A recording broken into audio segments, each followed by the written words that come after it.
So ngayon, i-on natin kasi may tubig na dyan. On natin yung breaker at tingnan natin yung gauge. So on natin mga idol, yung breaker niya. Ayan.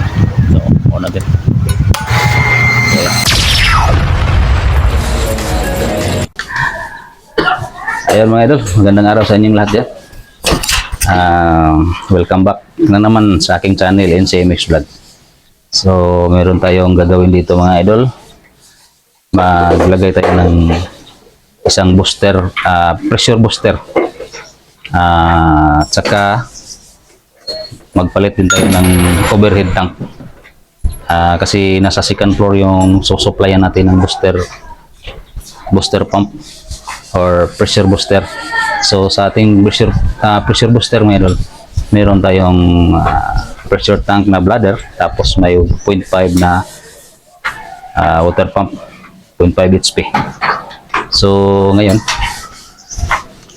papakita ko sa inyo mga idol, lalo na sa mga nagsisimula pa lang matuto nitong trabaho na ito.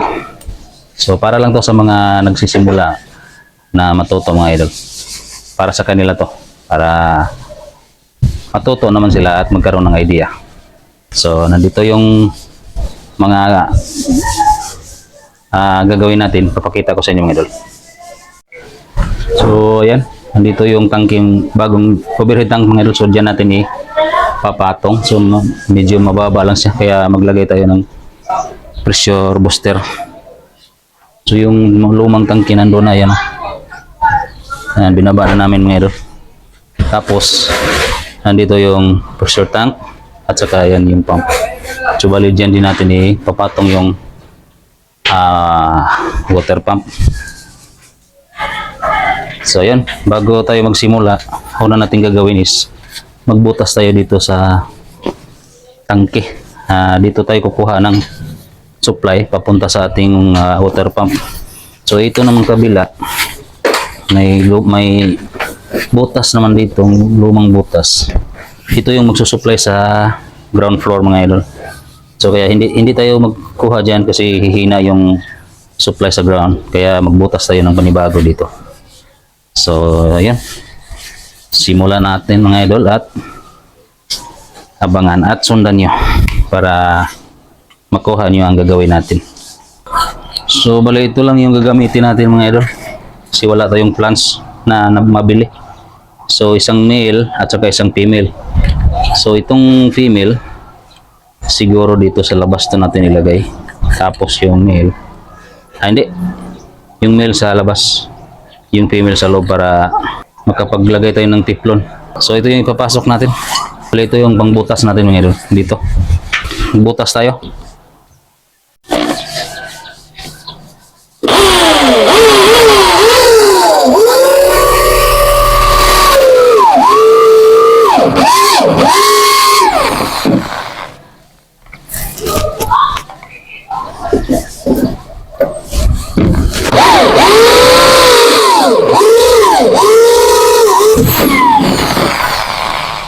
Yan. So ito, yan, kasyang-kasya. Yun, no? So tiplonan, lagyan muna natin ng tiplon mga idol para magiging silyado siya. Ito na, pasok natin. Yan.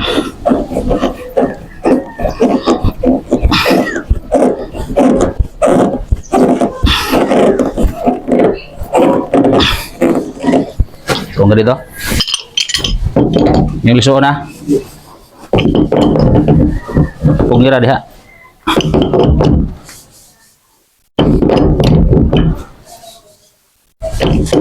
Hugta, makahugot pa ka? Sige, hugta, liso gahin na. Kore liso.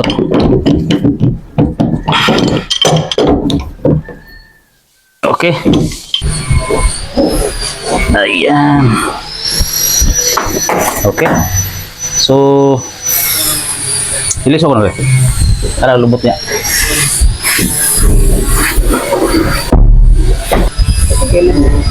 Ha? Sakto din. So, diyan mga idol sa taas, maglagay tayo ng float bulb diya. So, ito yung float bulb mga idol. Kasi yung supply dito natin, papunta dito sa tangke, galing sa Nawasa. Kaya ito yung reservoir nila. Tapos dito tayo kukuha ng tubig. Yun, dito makukuha yung water pump natin papunta dito sa second floor. So doon sa ground floor, so ito yung mag-supply. Kaya naglagay tayo ng dalawang outlet, panibagong outlet yung pangalawa ba. So paglagay nito ng idol, mayroon ditong plans. So bali 3/4 ang gagawin natin. Maglagay tayo ng reducer dito, bushing reducer na 1/2 by 3/4. Yun yung ilagay natin dito. Tapos dito. Okay.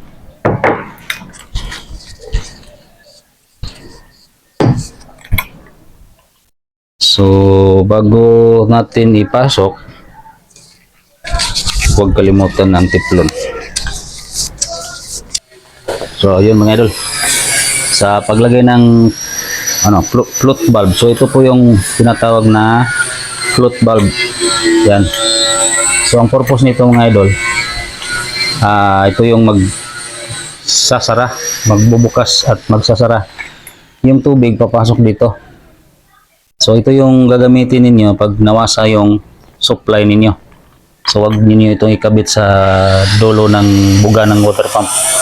Maliban na lang kung mayroong pressure switch yung water pump niyo. Pero kung wala, wag, kasi sasara to. So pipigilan niya yung tubig na lumalabas. So yung pump laging buga ng tubig. So puputok yung linya pag wala kayong pressure switch. Ngayon kung may pressure switch, okay lang. So sa ngayon, sa gagawin natin dito, nawasa yung source dito mga idol, kaya dito papasok yung tubig sa nawasa. Kapag nakaganyan yung bola, agas yung tubig dito. Ngayon pag lutang niya, aabot yung tubig dito, unti-unti itong lulutang hanggang isasara niya tong valve dito sa loob. May valve to sa loob. Yan o. Yan. Kapag nakalutang tong bola, isasara niya itong valve dito sa loob. Kapag bumaba naman yung tubig, yan, unti-unti siyang bababa din, sabay sa level ng tubig. Kaya yon, mag-open na naman tong valve niya dito sa loob. Yan, dadaloy na naman yung tubig palabas. So yun, ganito yun mga idol. Sundan nyo lang. Kung may plano kayo na ganito yung setup ninyo, nawasa ang source ninyo, so ganito lang para hindi kayo laging bukas sara sa valve doon sa main line ng nawasa. So ngayon, dahil 1/2 lang to, so may mga sizes to mga idol. Ito yung pinakamaliit, so bali 1/2 yung size nito.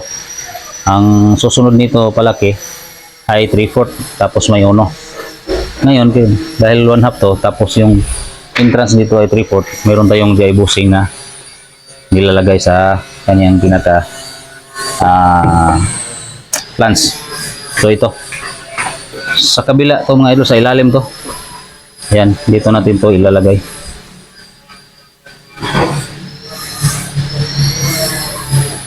Yan. So sa paglagay ng fittings dito mga idol, dahil magkabilaan to, so ito yung sa ilalim, yung itong isang side sa taas, bali dito natin to ipapasok. May butas dito mga idol. Ayan. So kailangan maglagay din tayo ng isa dito, dahil dito rin papasok yung supply, kasi 1/2 din yung pipe na ginamit nila dito.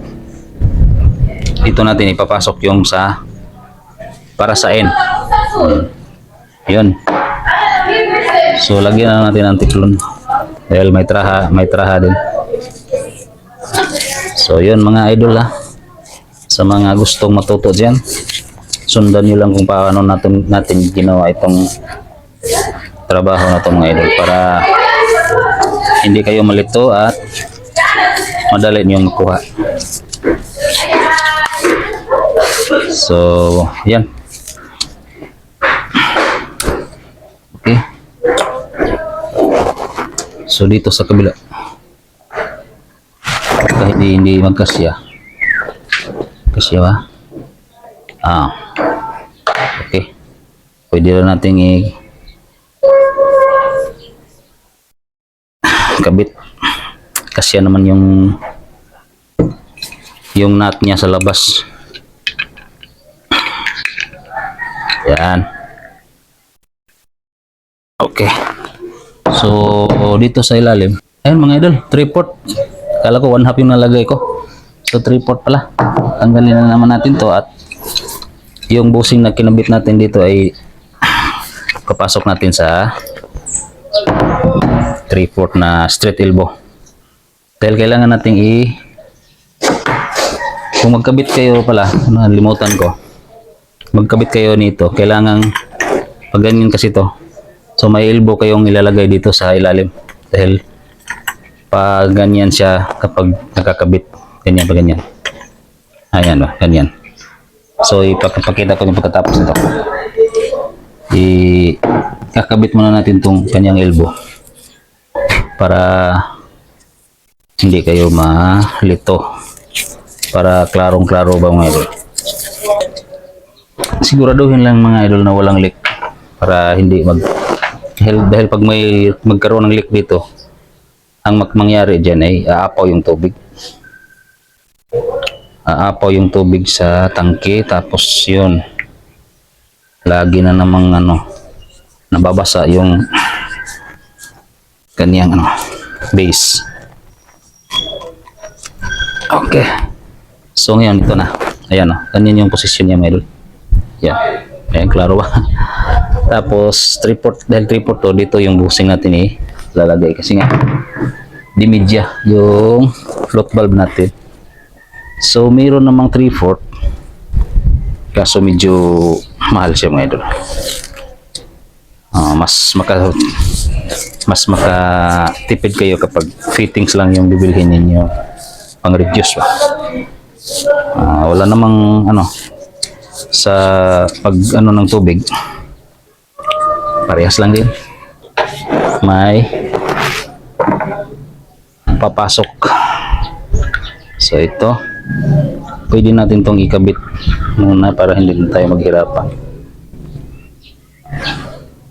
Magpasok sa loob. Ayan. Dito yung bushing natin lalagay mga idol. Ayan. Okay. Higpit na.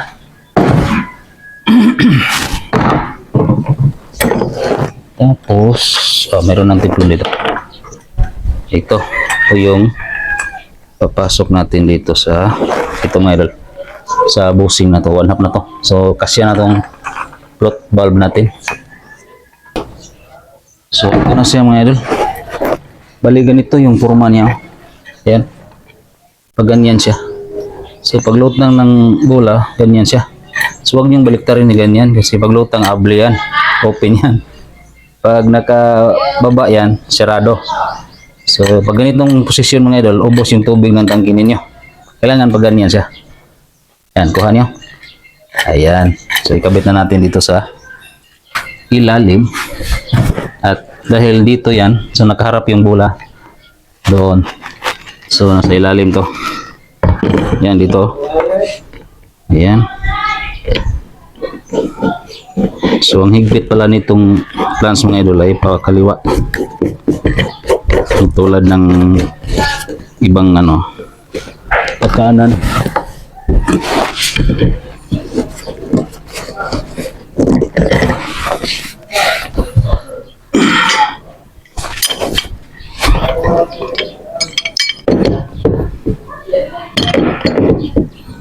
Higpitan natin to para hindi siya ay ako lumuwag sa ilalim nito, sumabay sa ikot. Higpitan lang natin ito. Ayan. Mahirap ito pag karoon ng leak. Okay. Ito. Okay. So tama na yan. So yun, dito na yung adapter natin. So meron tayong adapter. So ito yung ilalagay natin dito. So dito papasok yung PVC na dimedya rin.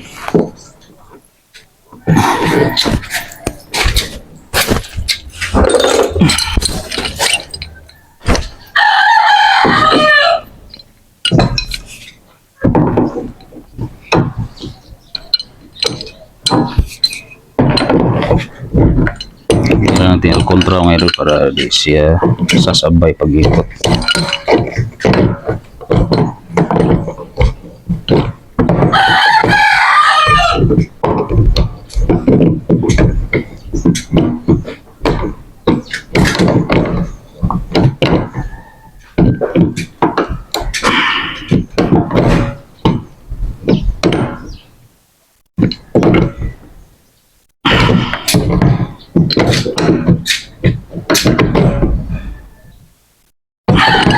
Yan. So, yan. Dun.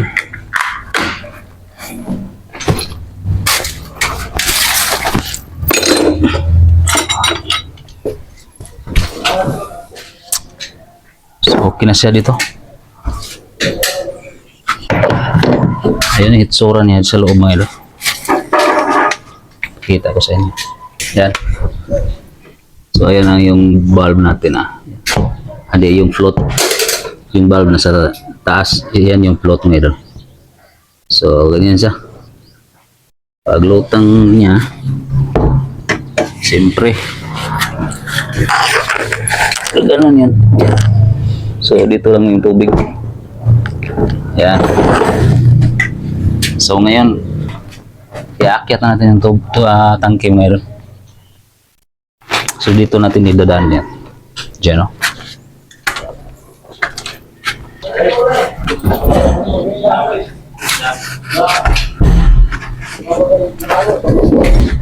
Dito lang ka?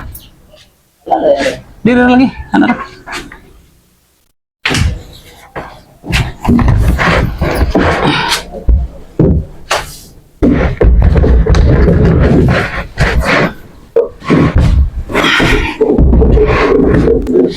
Angat.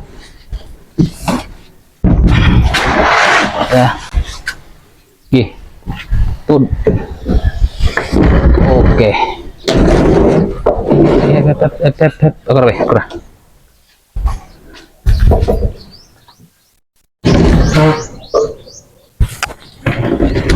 Wala ba sentro nino? Pwede rin. Di wala. Sulayo. Sumpah ya.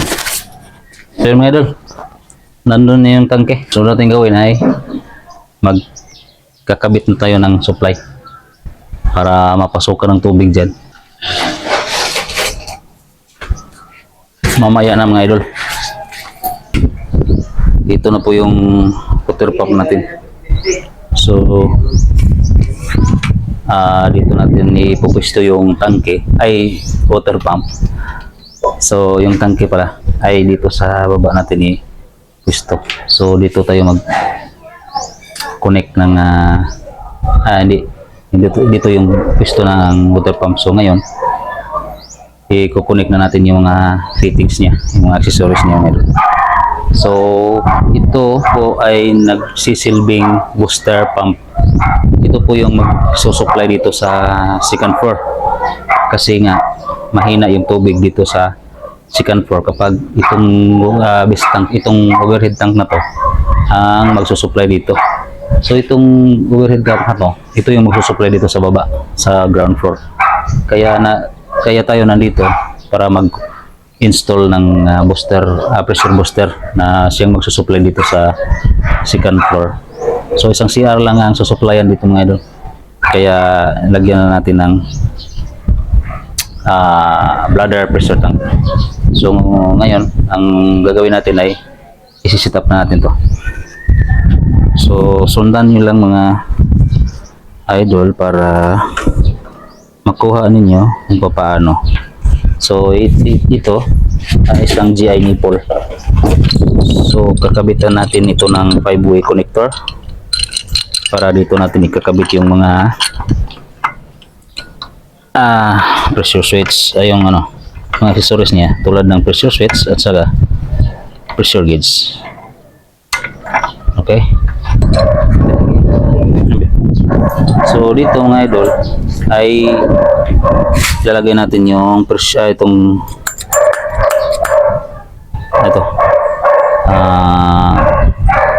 check valve.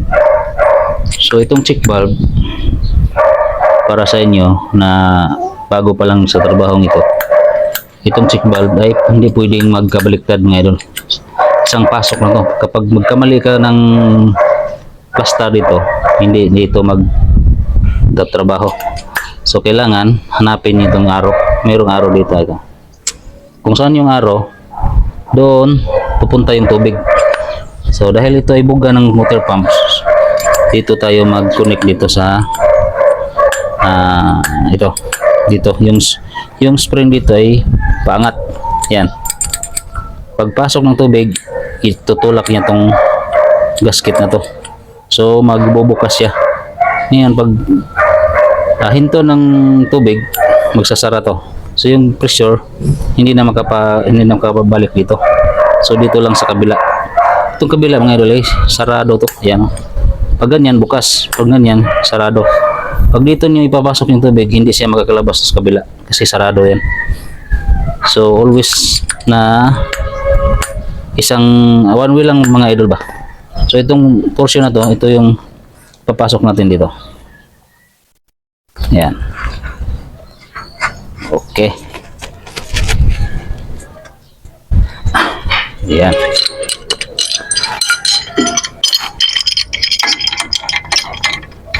Higpitan lang natin para hindi magkaroon ng leak.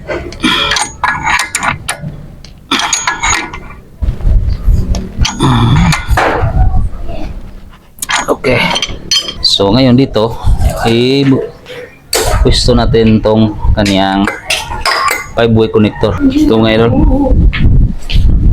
ikakabit na natin tong 5-way connector. Okay. So ito na siya mga idol. Yung kaniyang suction dito. Ayan. So naglagay tayo ng onion dito. Kailangan tong onion mga idol talaga. So may adapter, tapos onion, elbow. So dito na lang natin nilagay yung check valve mga idol. Kaya wala tayong magawa, hindi pumasok yung thread dito. So hindi maganda yung ano niya, yung traha niya. So wala tayong magagawa. So ganitong sitwasyon mga idol, kailangan meron kang option. So ganito yun mga idol. Pwede na natin na i-direct to. So wala tayong magagawa sa ganitong mga sitwasyon mga idol. So ayan, nandiyan na yan. Tapos dito na natin ilagay yung check valve. Bakit may check valve dito? Para hindi babalik yung tubig. Kasi pag tigil yung pump, tapos napuno na yung pressure tank, pumunta yung pressure dito, babalik yung tubig. So kailangan pipigilan ni check valve yung tubig na bumalik doon sa tangke. Ayan. So naglagay din tayo ng ball valve dito in kaso may mga sira tulad nitong check valve, pwedeng masira to at kailangang palitan. So off lang natin dito para hindi agas yung tubig na galing sa tangke. So yun yung purpose ng ball valve dyan. Tapos may onion tayo na nilagay dito. So in kaso may mga leaking, so dito lang kakalasin mga idol. So ganyan na po yung setup dyan. Ayan, tingnan nyo. So ganyan. Ganito. So ngayon dito kailangan natin i-cover to ng plug. Tapos dito sa gilid dito natin lagay yung ano yun, yung gauge, tapos dito yung pressure switch sa kabila. So okay, ikakabit natin yung ano muna, pressure gauge at saka switch.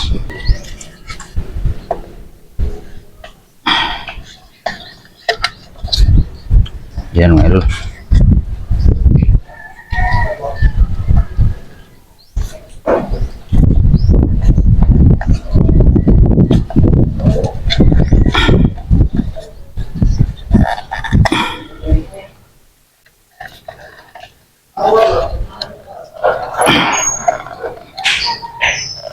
Yan.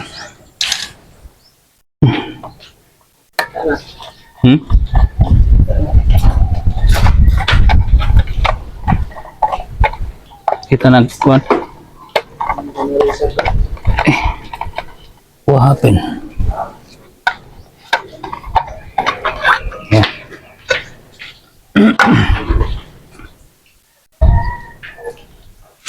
So ito na yung ano, switch, pressure switch. Tapos yung gauge mo idol dito. Ayun, ganito. Yan. So ito na mga idol. So nandun yung kasamahan natin sa kisame, naglalatag ng ano, wire para dito sa supply.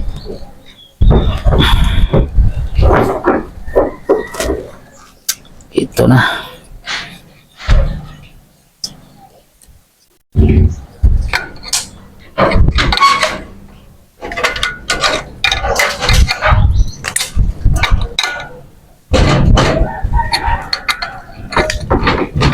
Ari sa daplin.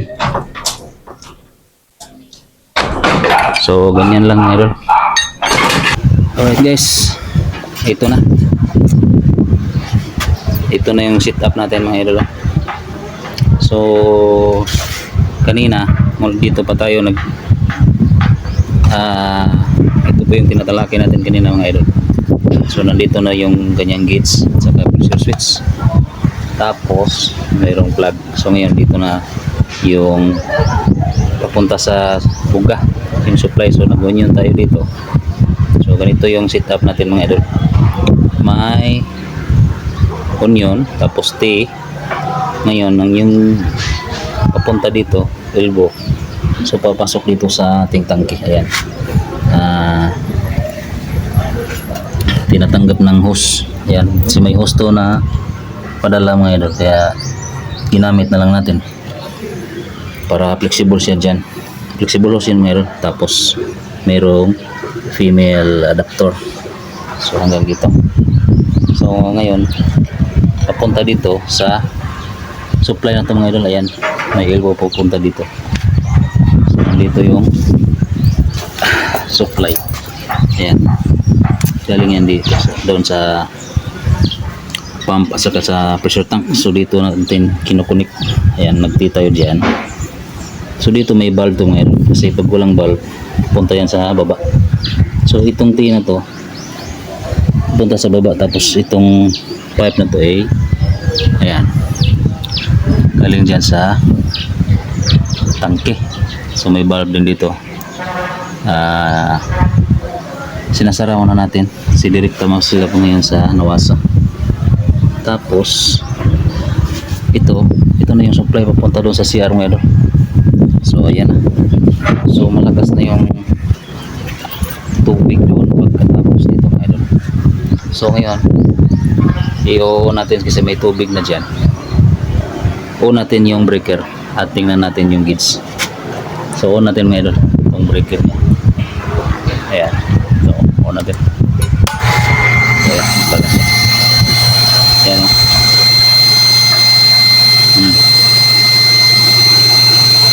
So pumapasok na yan doon sa tangke. So tingnan natin kung saan ang kaniyang cut off. Tapos subukan natin pag na kaabot siya sa kaniyang cut off mga idol. Subukan naman natin on yung buksan yung repok kung saan yung cut niya. So ngayon nasa 30. Ayan. So 30 na yan meron. So tama na yan. So ngayon, buksan natin yung gripo doon. Bili ko itong gripo na. South sa balde. Siya ba? Kaya ang danang dari asag. So kung pinabuksan natin yung tubig ngayon, yung gripo. Tungkol sa. Ayan. Ayan. So saan kaya? Bumaba na yung gauge. Yung pointer niya. Bumaba. Ayun. Tara! Nasa ano lang mga idol?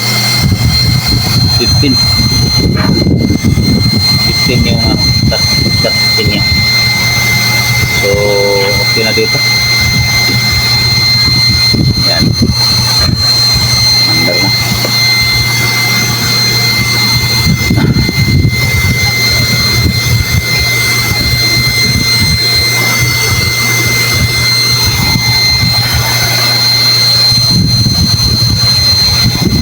So, tapos na tayo dito mga idol.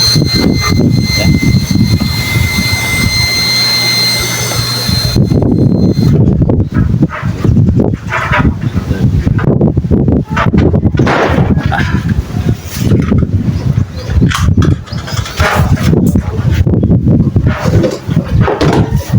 So, okay na mga idol. Yan.